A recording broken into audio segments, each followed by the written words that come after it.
많은 분들이 그런 고민을 합니다. 느낌도 없는데 미사 참여를 해야 되고 성체를 모셔야 되고 공동체 생활을 해야 되고 왜 도대체 그렇게 해야 되는 겁니까? 사실 우리가 그런 질문을 하지 않아도 그런 고민을 한 번쯤은 해볼 수 있죠. 물론 안 해볼 수도 있지만 여러분들은 어떻게 생각하십니까? 신앙에 있어서 중요한 게 무엇일까요? 천주교 신앙은 형식적이다.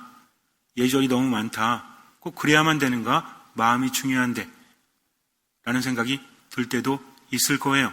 솔직하게. 그런 생각이 든다고 해서 죄는 아닙니다. 중요한 건 다른 데 있어요. 사랑하는 남녀가 있었습니다. 너무나 사랑하니까 사랑하다 보면 그렇대죠. 집에 들여보내기가 싫어진다고 하죠. 그런 노래도 있지 않습니까? 옛날에 김종서 노래인가? 어떻게 하는 거죠? 집에 들여보내기가. 주의자님 어떻게 하는 거예요?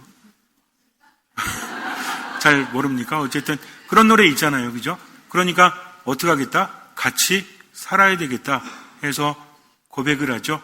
신앙 고백이 아닌 사랑 고백, 프로포즈를 합니다.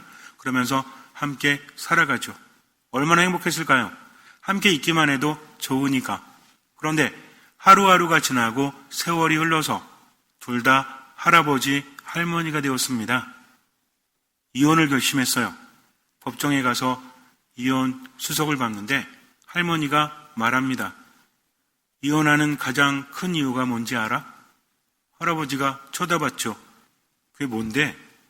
아침마다 빵을 먹는데 왜 나는 맨날 빵 껍데기를 먹어야 되냐고. 당신은 부드러운 거를 먹고 나는 맨날 딱딱한 걸 먹은 게 이게 배려가 없으니 이게 한이 맺혀서 우린 헤어질 수밖에 없다. 할아버지가 듣더니 이렇게 말해요. 나는 사실 빵 껍데기 좋아하는데 당신이 맨날 나는 빵 껍데기 안 주고 당신만 먹었잖아. 나는 이게 너무나 힘들었어 라고 말합니다. 정말 사랑해서 만난 두 남녀가 헤어지는 이유가 빵 껍데기 때문이었다. 너무나 마음이 아프지 않습니까? 빵 껍데기는 사소한 거지만 그들이 말하고 있는 것은 매우 중요한 거죠. 혼인이라는 것은, 결혼이라는 것은, 아니, 사랑한다는 것은 혼자 하는 것이 아닙니다. 함께 하는 거라는 거죠. 내가 좋다라고 해서 일방적으로 판단하고 그 관계를 이끌어 간다면 파국에 이를 수도 있다는 거죠. 두 남녀가 있습니다. 너무나 사랑했어요. 그래서 혼인을 하였습니다. 왜 똑같은 얘기를 반복하고 있는가? 다른 남녀였어요. 그래서 결혼을 했는데 살다 보니 너무 행복합니다. 그런데 문제가 있어요. 아이가 생기지를 않습니다. 두 사람은 유대인이었습니다. 유대인들은 랍비의 말을 듣고 그 말을 실행하면서 살아가는 사람들, 또 가족관계가 매우 중요하죠. 자녀라는 존재는 하느님께서 내려주신 선물이기 때문에 자녀가 없다는 것은 너무나 구슬프고 힘든 일이었어요. 너무나 사랑하지만 후손을 이을 수 없다는 것이 가족의 문제였다는 거죠. 가족들이 권합니다. 더 나이가 들기 전에 헤어져라. 그리고 새롭게 가정을 꾸려라. 그게 중요하다. 핍박을 합니다. 남편은 아내를 사랑했기 때문에 절대 그럴 수 없다고 합니다. 문제는 아내였죠. 무언의 경고? 무언의 뭐라고 하죠 그럴 때? 무언의 말은 하지 않지만 좀 도와주세요. 뭐라고 하잖아요. 무언의 뭐라고 하잖아요. 압력, 압박. 제가 혼자 하겠습니다. 무언의 압박을 하는 거예요. 이게 견딜 수가 없으면 차라리 그냥 막 대놓고 뭐라고 하면 버틸 수나 있는데 겉은 조용하면서도 무언으로 압박하면 사람은 참 힘들지 않습니까?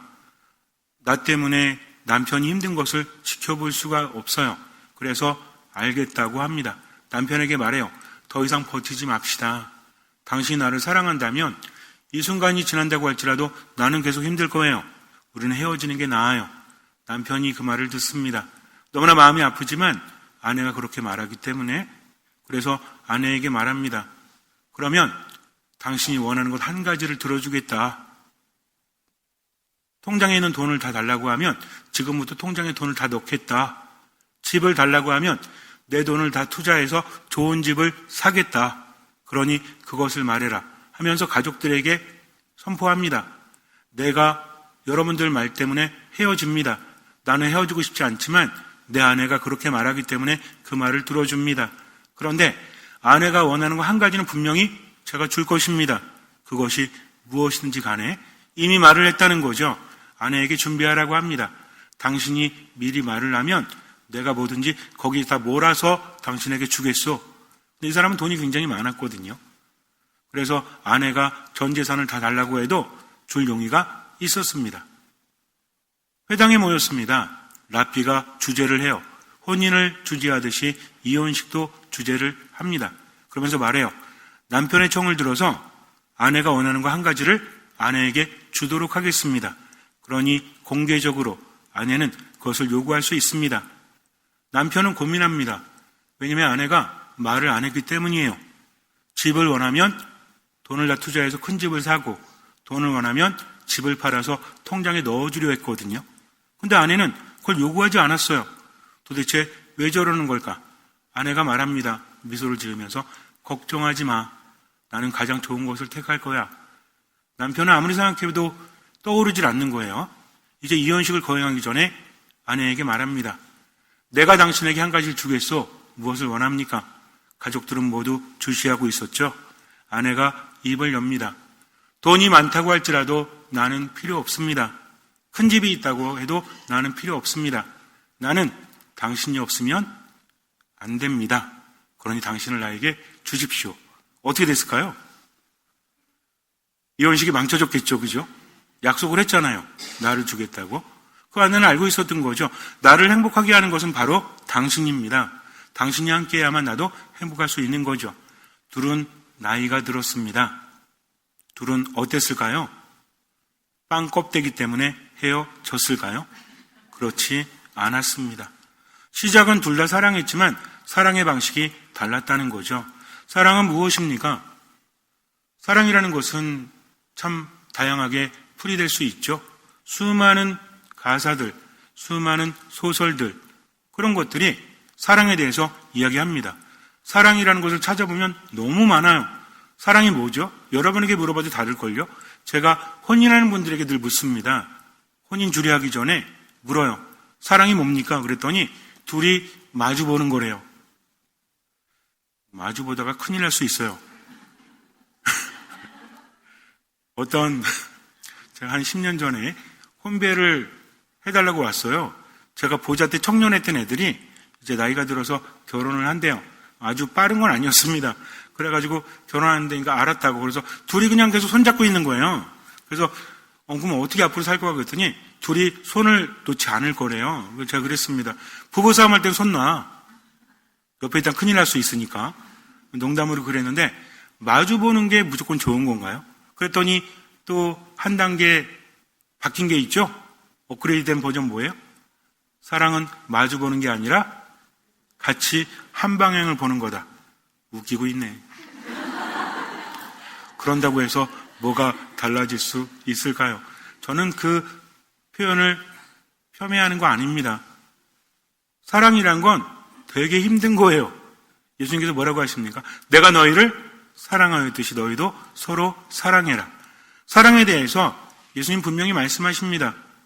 그것이 사랑의 황금률이라고 하죠. 원래는 그 전에는 사랑이 뭐였냐면 남이 나에게 이렇게 했으면 하고 바라지 않는 거 있잖아요. 이렇게 하지 말았으면 하는 것을 나도 다른 사람에게 하지 않는 거였어요. 율법에서. 예수님이 이것을 좀 더 다르게 깊이 바꾸십니다. 남이 내게 해주기를 바라는 그대로 그에게 해주어라. 이겁니다. 무슨 얘기냐면 상대방을 이해해야 된다는 거죠. 사랑이라는 게 이런 겁니다. 내 기분에 취해서 내 마음대로 하는 것이 아니라 나는 빵 껍데기가 싫었는데 나는 빵 부드러운 부분이 싫었는데 이게 아니라 상대방이 뭘 원하는지를 늘 귀를 기울여야 한다는 거죠. 그래야만 상대방을 위해서 뭔가 할 수 있지 않겠습니까?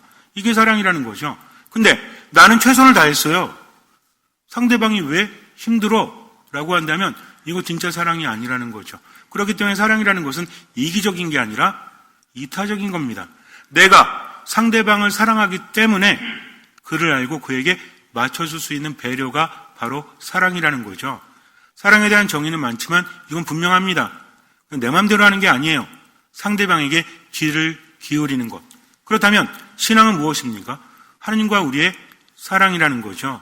하느님은 나를 나보다 더 잘하시고 나를 나보다 더 사랑하십니다. 그렇기 때문에 나에게 주려고 하신다는 거죠. 하지만 조건이 있죠. 사랑한다면 왜 조건을 겁니까? 사랑하기 때문에 조건을 거는 겁니다. 왜냐하면 그냥 무작정 주어서는 그것이 독이 될지 복이 될지는 아무도 알 수 없기 때문이죠. 그래서 하느님께서는 그 자격을 갖추기를 바라십니다. 운전을 한다면이 아니라 차가 있다면 뭐 할 줄 알아야죠? 운전할 수 있어야죠. 운전도 못하는 차 사주면 그리고 뭐라 그래요? 운전해봐. 나가서 죽으라는 거지. 우리 요즘엔 자율주행이 이제 발달해가지고 그것도 좀 바뀌고 있지만 뭔가를 해준다는 것은 다르지 않습니까? 어떤 분이 그래요. 자기 악기가 되게 비싼 거래, 바이올린인데. 그래서 이게 1,000만 원이 넘는데요. 그분한테는 보물이지. 저한테는 그림의 떡이죠. 1,000만 원 같이 짜장면을 사 먹고 말지. 바이올린이 저하고 무슨 상관이 있다는 말입니까? 그래서 어떤 사람에게 가치가 있다는 것은 그것을 알기 때문에 그것을 활용할 수 있기 때문이라는 거죠. 하느님께는 우리에게 그래서 말씀하시는 겁니다. 내가 미사를 하는 것은 미사 때마다 뜨거운 감동을 느끼기 때문이 아닙니다. 그것이 하느님께서 하라고 하셨기 때문이죠. 내가 좋지 않고 느낌이 없다고 할지라도 그분의 말씀이기 때문에 우리 기도할 때마다 아멘이라고 하죠. 아멘이 뭐예요? 당신의 뜻대로 이루어지소서. 근데 이게 얼마나 신뢰가 깊은 말인지 아세요? 신뢰하지 않는 사람에게는 당신의 뜻대로 하지 않죠. 여러분들은 믿는 사람, 신뢰하는 사람과 그렇지 않은 사람에게 똑같이 대하십니까? 물론 잘해줄 수는 있죠. 근데 나한테 뭘 달래? 나한테 중요한 건데 신뢰하지 않는 사람에게는 줄 수가 없다는 거죠. 사랑이란 무엇입니까? 내 모든 것을 주는 거잖아요. 그렇지 않아요? 아닌가 보다. 그렇지 않습니까? 신뢰하기 때문에 사랑하고 사랑하기 때문에 모두 줄 수 있다라는 겁니다. 이거를 망각하고 살면 안 된다는 거죠. 신앙이 이런 겁니다. 일단 내가 하느님을 믿죠. 그 세례를 받죠. 세례는 뭐죠? 나는 죽었습니다. 이제는 당신만 바라보고 살겠습니다. 하느님께서 미사하라고 하시면 미사하는 거죠. 말씀 묵상하라고 하시면 그렇게 하는 겁니다. 느낌이 없고 감동이 없다고 할지라도 꾸준히 하다 보면 그 안에서 체험이 뒤따른다는 거죠. 이게 신앙입니다.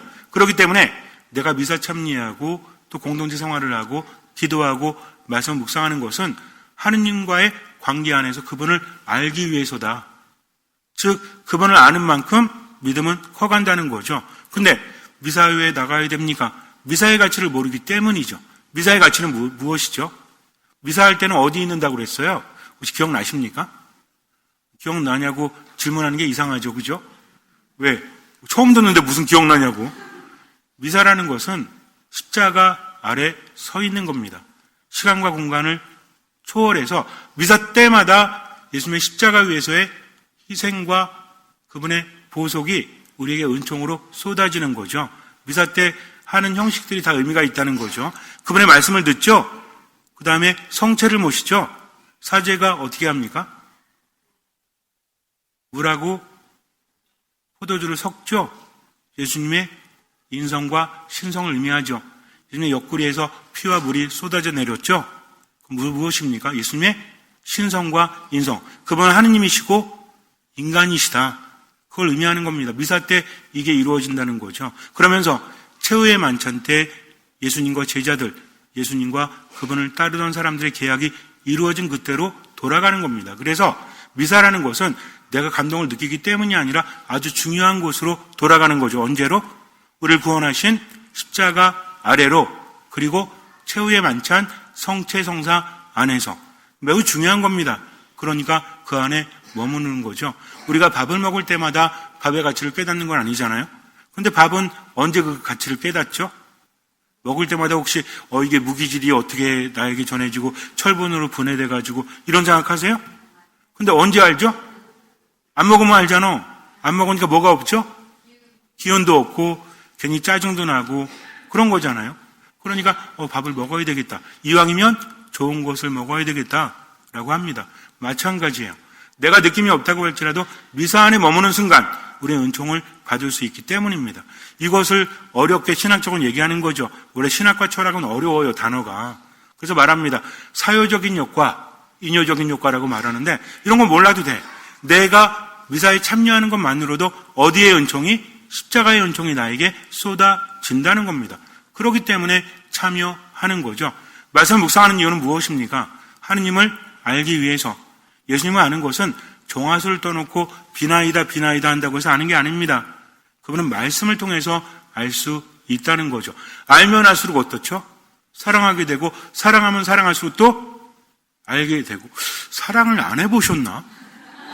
사랑하면 그냥 알고 싶지 않아요? 예전에 제가 얘기했잖아요. 이선희 노래 알고 싶어요.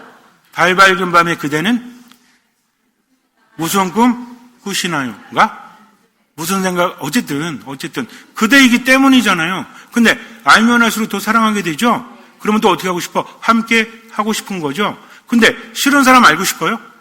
알고 싶지 않지. 함께 하고 싶어요? 전혀. 이렇게 되는 거잖아요. 그러니까 하느님을 알면 알수록 그분은 어떤 분이시다? 나를 나보다 더 잘아시고 나를 나보다 더 사랑하시는데 그분께는 불가능함이 없다. 그분은 나를 채워주시는 분이다. 나를 치유하시는 분이다. 아니까 그분을 알기 위해서 말씀을 묵상하는 거죠. 그러다 보면 맥락이 생깁니다. 하느님의 말씀은 맥락으로 이해되어지는 겁니다. 어떤 정보를 알기 위해서가 아니라 말씀은 살아있고 힘이 있기 때문에 말씀을 묵상하다 보면 처음에는 정보로 들어오죠. 그 다음에 어때요? 그 다음에 내 안에서 맥락으로 이어지는 거죠. 한마디로 신앙적 메타인지가 생겨나는 겁니다. 그러면 그것은 나의 삶을 새롭게 볼 수 있게 만드는 거죠. 근데 가장 쉬운 방법이 뭐죠? 돈 내는 거하고 비나이다 하는 거지. 기도는 시모님이 해주셔. 미사지약 놓고. 시모님이 미사에도 누가 같이 해야 돼요? 여러분들이 같이 하는 거죠. 미사지약 놓는 것도 마찬가지입니다. 여러분들이 누굴 위하면 생미사, 연미사 봉헌했잖아요. 그럼 못 나올 수도 있죠. 근데 마음은 더 해줘. 신부가 무슨 무당이에요? 대신해 중에? 이런 게 아니라는 거죠. 그래서 신앙이라는 건 뭐냐면 왜 이렇게 힘들지?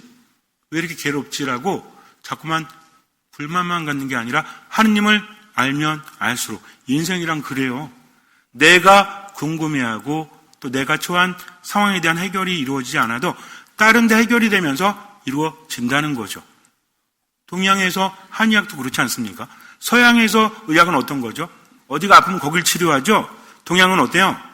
동양은 그런 말 들어보셨어요? 좌병은 우치하고 우병은 자취한다. 제 발음이 별로 안 좋아요. 좌병.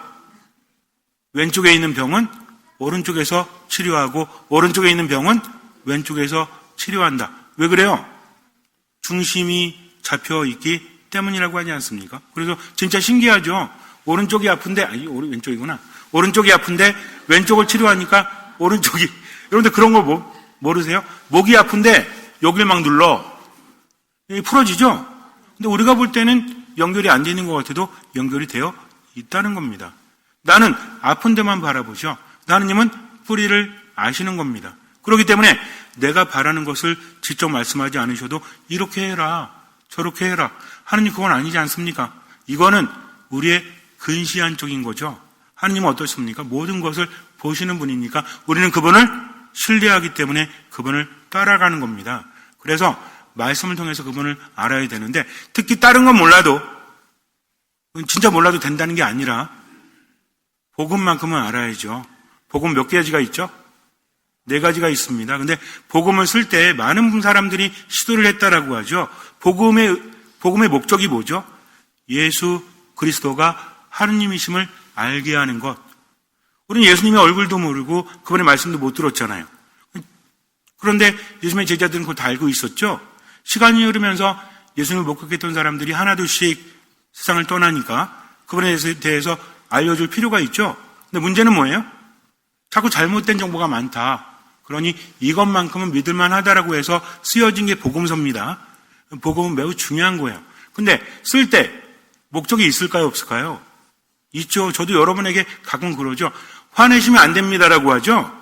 어느 때 뭐라고 합니까? 화를 내라고 합니다. 참으면 병 된다라고 하죠. 참아야 된다라고 그래요. 왜 그렇게 말할까요? 이랬다가 저랬다가 장난꾸러기? 아니죠. 맥락이란 겁니다. 맥락. 어떤 얘기할 때도 마찬가지예요. 스트레스는 좋은 겁니까? 안 좋은 겁니까? 때론 좋을 수도 있고요. 때론 좋지 않은 것일 수도 있죠. 그때 달라요. 많이 들어봤는데 어쨌든. 근데 그거하고는 좀 다르게 맥락이 다르다는 겁니다. 참을 때가 있고 참지 않을 때가 있어요. 아는 건 뭐라고 하죠? 힘이 되다라고 하죠. 근데 아는 게 병이다라고도 하잖아요. 모르는 게 약이라고도 하죠. 이건 맥락입니다. 그래서 이런 말 있잖아요. 인공지능과 인간의 차이가 뭐다? 인공지능은 AI는 주소 기억이래요. 그래서 그냥 기억을 어떻게 하는 거예요? 찾아보고 하는 거예요. 인간은 뭐야? 맥락 기억이죠. 그렇기 때문에 우리 안에 정보가 들어왔을 때 하나님께서 주신 능력으로 이거를 맥락적으로 이해한다는 거죠. 성경 말씀도 마찬가지입니다. 그래서 문자 그대로 얽매이면 안 돼요. 교회의 가르침과 성경의 가르침과 내가 살아온 삶을 토대로 내 양심을 통해서 판단해야 된다는 거죠. 근데 선은 있잖아요. 선은. 그죠? 여러분들 복음 읽을 때 나를 위해서 목숨을 바치는 사람, 나 복음을 위해서 목숨을 바치는 사람은 생명을 얻을 거고 자기 목숨을 살리려고 하는 사람은 잃을 것이다라고 하니까 이 얘기를 듣고 그래? 그래서 그럼 나 오늘 죽어야 되겠다 해서 높은 데서 떨어지거나 목을 매거나 이런 분 계십니까? 그러면서 나는 복음을 위해서 목 맵니다 이래요? 이건 아니지. 선이라는 게 있습니다. 선. 무슨 얘기인지 아시겠죠? 그러니까 내 양심을 통해서 그렇게 한다는 건 하나님의 말씀을 자주 들은 사람들, 그런 사람들이 양심에 의해서 판단할 수 있다는 거죠. 이거 모두가 알고 있지 않습니까? 마찬가지예요. 그래서 성경을 이해할 때도 뭔가 특별하거나 비밀스러운 게 아니라 하나님의 말씀 맥락이 무엇일까? 이걸 들으면서 우리가 살아가야 한다는 거죠. 일단 맡겼기 때문에 그렇게 하는 겁니다. 그렇다면 사대복음이 목적이 다 달라요. 방향이 다르다는 거죠. 그래서 마태복음을 보면 요즘에 족보에 대해서 나오죠. 그 탄생에 대해서 나옵니다. 이미 이 안에 마태복음은 어떻게 진행될 거다가 담겨져 있다는 거죠. 또 마르코복음은 어떻습니까? 하느님의 아들 그리스도에 관한 복음의 시작 하면서 나오잖아요. 이것도 그 안에 많은 것이 담겨 있다는 겁니다. 요한복음은 한처음에 말씀이 계셨다 하면서 나오죠. 이미 어렵게 진행될 거라는 걸 알려주죠. 요한복음은 그래서 어렵잖아요. 하지만 많은 의미가 담겨 있지 않습니까? 루카복음은 뭐라 그래요? 오늘 우리가 묵상한 거 있잖아요. 우리 가운데에서 이루어진 일들에 관한 이야기를 엮는 작업에 많은 이가 손을 대었습니다. 처음부터 목격자로서 말씀의 종이 된 이들이 우리에게 전해준 것을 그대로 엮은 것입니다 하면서 있는 그대로 전해주겠습니다 하면서 뭐라고 하죠?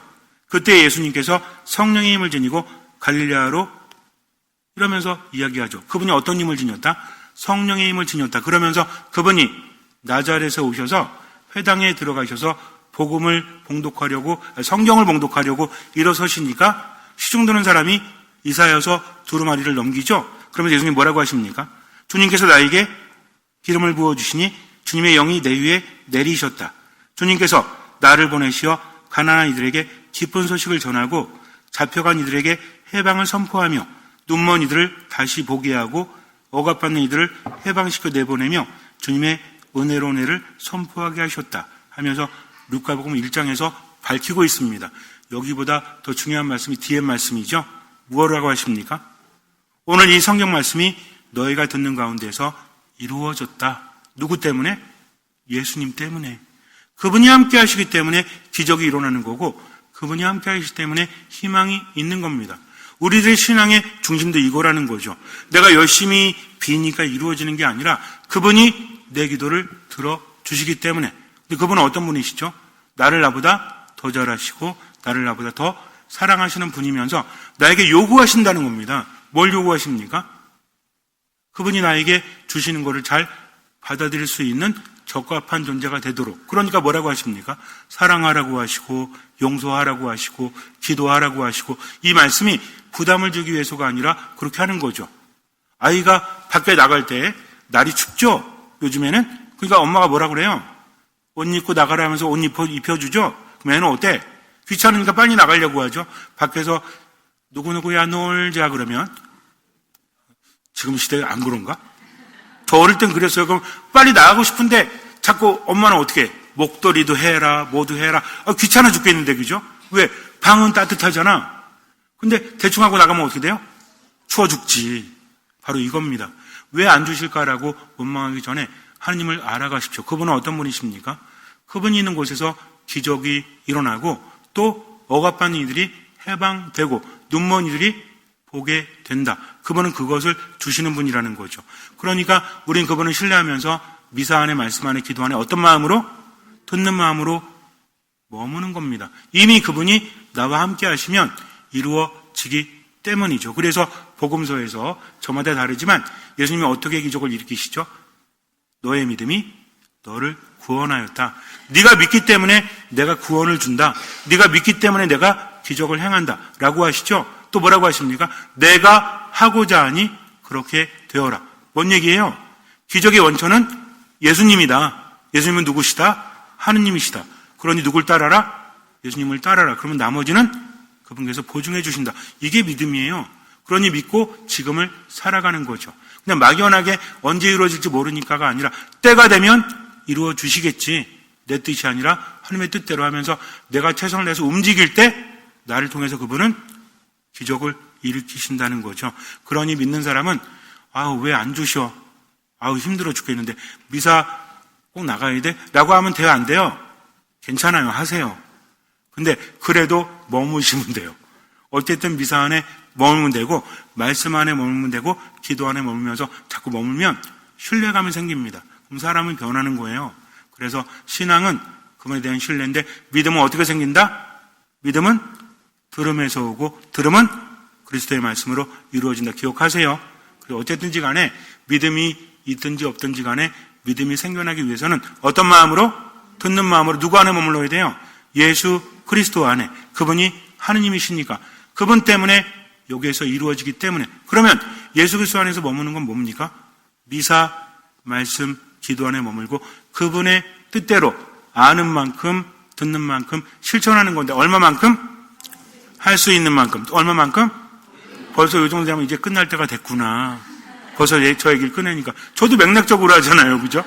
그러니까 이제 안심하시고 이제 끝낼 겁니다. 그러니까 얼마만큼? 할 수 있는 만큼. 얼마만큼? 보이는 만큼. 어떤 마음으로? 듣는 마음으로.